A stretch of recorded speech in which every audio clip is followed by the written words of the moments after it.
18ஆம் படி கருப்பசாமி துணை. என் தங்கப்பிள்ளை, காலமும் நேரமும் என்ன நினைக்குதோ அதன்படிதான் எல்லார் வாழ்க்கையிலையும் எல்லா விஷயங்களும் நடக்கும். அதன்படி காலத்தின் கட்டாயமாக நாளைக்கு உன் வீட்டில் ஒரு விஷயம் நடக்க போகுது. அது நல்லதா கெட்டதாங்கிறத இதை நீ கேட்டு முடிக்கும் நொடியே நிச்சயமாக உணருவாய். தோல்வியை சந்திக்கிறவன் நிச்சயமாக அடுத்து வெற்றியையும் சந்திப்பான்.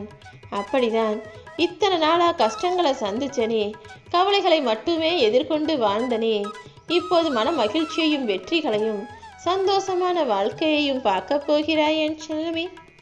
பெருசா கனவு காண்றவனுக்கு, பெருசா வாழ்க்கையை வாழணும்னு நினைக்கிறவனுக்கு அதுக்கு ஏற்றாற் போல சோதனைகளும் வரும். ஆனால் ஆசை மட்டும் இருந்தால் போதாது தானே. எல்லா சோதனைகளையும் கடந்து வரக்கூடிய அளவுக்கு உன் மனசும் உறுதியாக இருந்தால் போதும். நீ எப்போவுமே தைரியமாக இருந்தினா எல்லா விஷயங்களுமே உனக்கு நல்லதாக நடந்துடும். எப்போதுமே மனிதர்களோட பழகும்போது அன்பா பாசமா மனிதாபிமானத்தோட பழகு. கோபமும் வெறுப்பும் கௌரவமும் உனக்குள்ள இருக்க வேண்டாம் என் செல்லமே.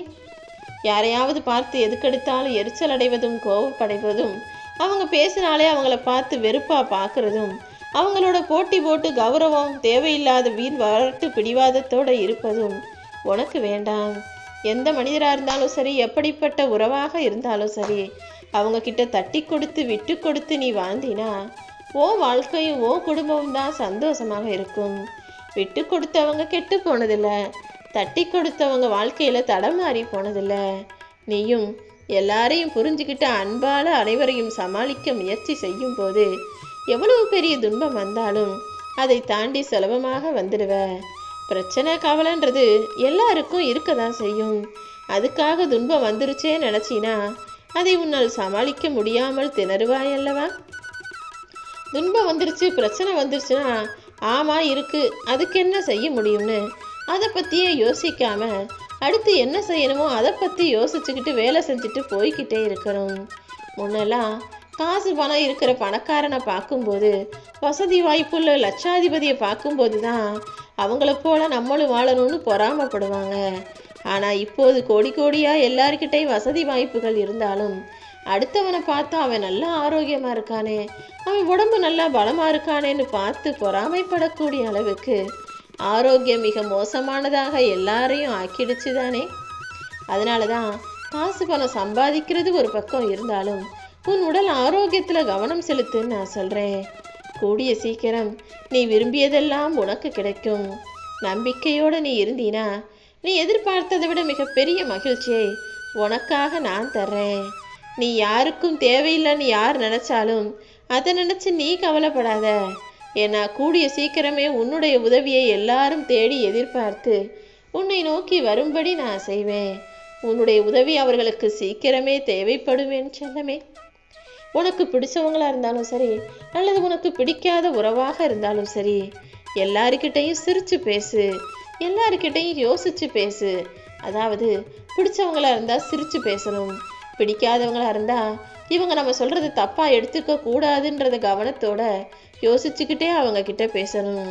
ஆனால் ஒருபோதும் யாரையும் சிறுமைப்படுத்தியோ தரம் தாழ்த்தியோ பேசாதே என் செல்லமே. அவங்க அன்னைக்கு இப்படி தானே செஞ்சாங்க, நானும் அவங்க மனசை கஷ்டப்படுத்துவேன்னு போட்டி போட்டு அடுத்தவர்கள் மனம் காயப்படும்படி ஒருபோதும் யாரையும் தாழ்த்தி பேசாதே. ஏன்னா நீ உயர்ந்த பிள்ளை, அவங்க எப்படி வேணா இருக்கட்டும், அவங்க மனசு குற்றம் குறை கள்ளம் கபடம் எல்லாமே இருக்கட்டும். ஆனால் நீ எப்போதும் தெளிவான பிள்ளை, நல்ல மனசு கொண்ட பிள்ளையாக, நல்ல செயல்களை நல்ல பேச்சுக்களை பேசக்கூடிய பிள்ளையாக இருக்கணும் என் செல்லமே. உன் வாழ்க்கையில் ஒரு சில பேர் இல்லைன்னா நீ இல்லை, நீ இல்லைன்னா அவங்க இல்லை. அது உன் வாழ்க்கை துணையாகவும் இருக்கலாம், அல்லது உன்னுடைய பிள்ளைகளாகவும் இருக்கலாம். ஆனால் அவங்க இருக்கிறதுனால தான் உன் வாழ்க்கை முழுமையாக இருக்கு, முழுமதியாக உன்னால் வாழ முடியுதுங்கிறத நீ புரிஞ்சுக்கோ. அதனால தான் உன் கூட இருக்கக்கூடிய அவர்கள் மீது நீ அன்பையும் பாசத்தையும் பகிர்ந்து கொள்னு சொல்கிறேன். நீ அவங்களுக்குள்ள அன்பையும் பாசத்தையும் காட்டும்போது அது நிச்சயம் பல மடங்காக உனக்கு திரும்ப கிடைக்கும். ஏதோ ஒரு சமயத்தில் உன் கூட இருக்கிற அவங்க மேலே உனக்கு ஏதாவது ஒரு மனஸ்தாபமோ அல்லது தவறோ கூட வரலாம். சின்ன தவறு பெரிய புயலாக மாறுவதற்கு முன்பாகவே நீ விட்டு கொடுத்து உட்கார்ந்து பேசி அதை சரி செஞ்சிடணும் என் செல்லமே. அப்படி இல்லாமல் மனஸ்தாபத்தை அப்படியே மன வருத்தத்தோடு விட்டு வச்சிங்கன்னா நாளைக்கு அதுவே பெரிய பிரச்சனையாகி குடும்பத்தில் நிம்மதி இல்லாமல் போயிடும். அப்படி யார் மூலமாக நீ உன் வாழ்க்கையை வாழ்ந்துக்கிட்டு இருக்கியோ, யார் இல்லாமல் உன் வாழ்க்கை முழுமை அடையாதோ அவங்கக்கிட்ட கொஞ்சம் அனுசரித்து விட்டு கொடுத்து போகும்போது அவங்களும் அதை புரிஞ்சுக்கிட்டு அடுத்த முறை நிச்சயமாக அதே நல்ல செயல்களை செஞ்சு விட்டு கொடுத்து அனுசரித்து போவாங்க. அதனால தான் எதுக்கெடுத்தாலும் ஆத்திரப்பட்டோம் அவசரப்பட்டோம் நிம்மதி இல்லாமல் உன் இதயத்தை பாடுபடுத்தாதே. முடிஞ்ச அளவுக்கு ஒருத்தருக்கு ஒருத்தர் தாழ்ந்து போங்க, விட்டு கொடுத்து போங்கன்னு சொல்கிறேன். எந்த தவறு நடந்தாலும் அதை எப்படி சரி செய்கிறதுன்னு மட்டும் யோசி. அதை விட்டுட்டு அவசரப்பட்டு உன் அன்புக்கு உரிய மனிதர்களை நீ இழந்துவிடக் கூடாது என் செல்லமே. ஏன்னா வாழ்க்கைங்கிறது கண்ணாடி போல, கண்ணாடி கை தவற விட்டா கீழே உடஞ்சிடும் அல்லவா? அதையே பக்குவமாக பத்திரமா வச்சிருந்தா அதை அழகாக தினமும் பயன்படுத்த முடியும் அல்லவா? அவ்வளோதான் விஷயம். உனக்குன்னு அமைஞ்ச அந்த அழகான மனிதர்களை, அழகான உறவாக இருக்கக்கூடிய அந்த மனிதர்களை நீயும் அமைதியாக நல்லா பத்திரமா பாதுகாப்பாக பார்த்துக்கிட்டீங்கன்னா அவங்களும் உன் வாழ்க்கையை அழகாக ஆக்குவாங்க. அவசரப்பட்டு உடைச்சிடாதன்னு தான் சொல்கிறேன். கண்ணாடி முழுமையாக இருந்தால் தானே அதில் முகம் பார்க்க முடியும். அதே போல் உன் கூட இருக்க அந்த நல்ல மனிதர்களையும் உனக்கு பிடிச்ச மனிதர்களையும் நீ அன்பா பாசமாக அரவணைக்கும் போதுதான் அவங்களும் உனக்கு அழகான முகத்தை காட்டக்கூடியவர்களாக இருப்பாங்க. யார் மேலேயும் நீ வெறுப்பை காட்டுறதுனாலையோ யார் கூடயும் சண்டை போடுறதாலேயோ இங்கு எதுவுமே மாறி போவதில்லை. அதற்கு பதிலாக என்ன நடந்தாலும் நடக்கிறது நடக்கட்டும்னு அமைதியாக கடந்து போ. தேன் தடவுன வார்த்தைகளில் தான் நீ நினச்சி பார்க்காத அளவுக்கு விஷமும் கலந்துருக்குன்றதை புரிஞ்சுக்கோ. தேன்களுக்குள்ள, அதாவது தேனீக்கள்ல இருந்து நீ தேனை மட்டும்தான் எடுக்கிறியா என்ன?